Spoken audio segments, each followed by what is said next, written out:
Part 3. You will hear two students called Bella and Don discussing a presentation they plan to do on recycling footwear. First, you have some time to look at questions 21 to 24.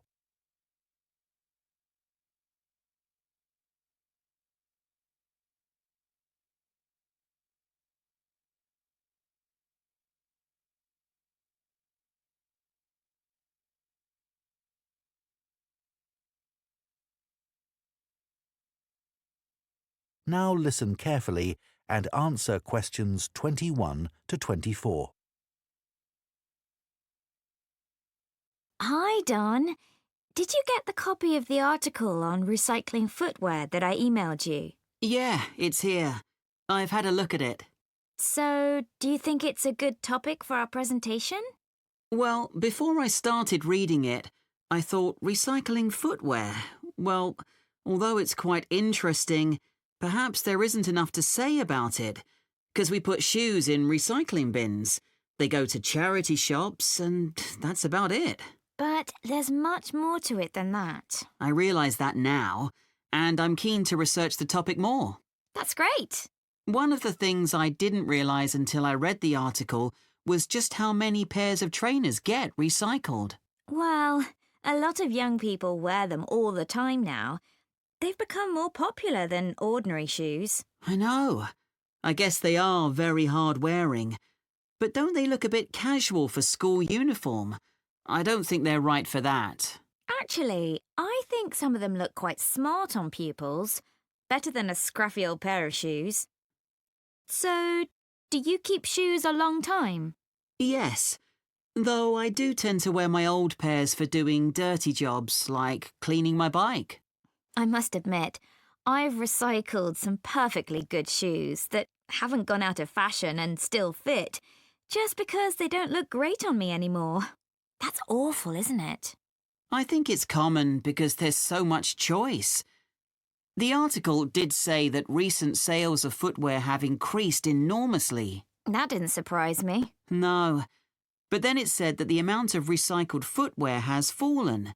It's 6% now, compared to a previous level of 11%. That doesn't seem to make sense.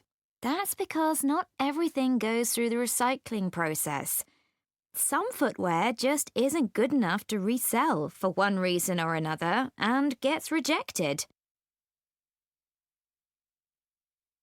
Before you hear the rest of the discussion, you have some time to look at questions 25 to 30.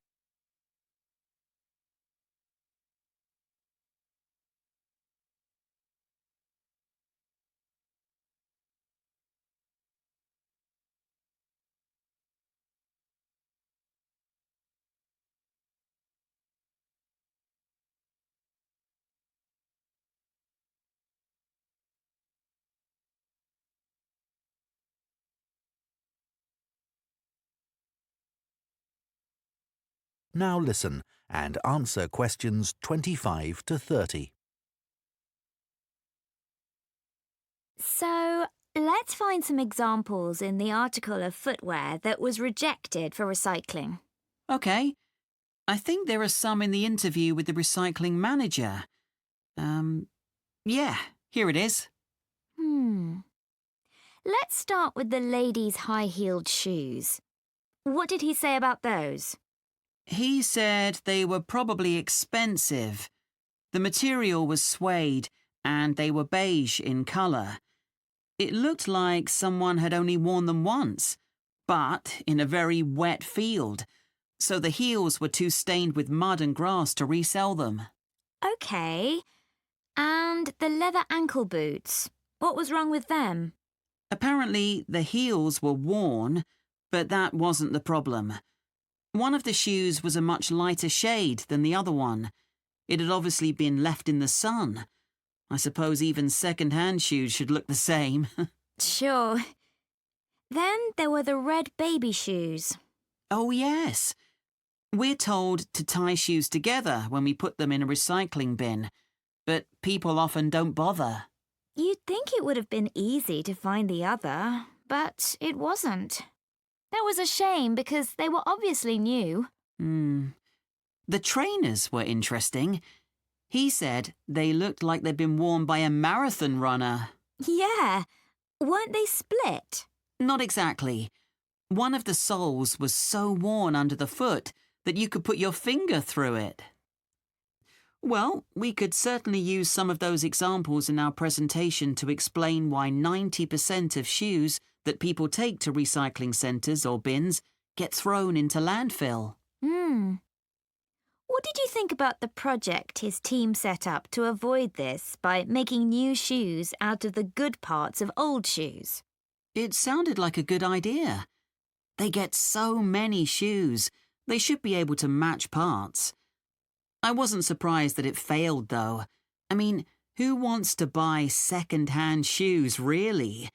Think of all the germs you could catch. Well, people didn't refuse them for that reason, did they? It was because the pairs of shoes weren't identical. They still managed to ship them overseas, though. That's another area we need to discuss.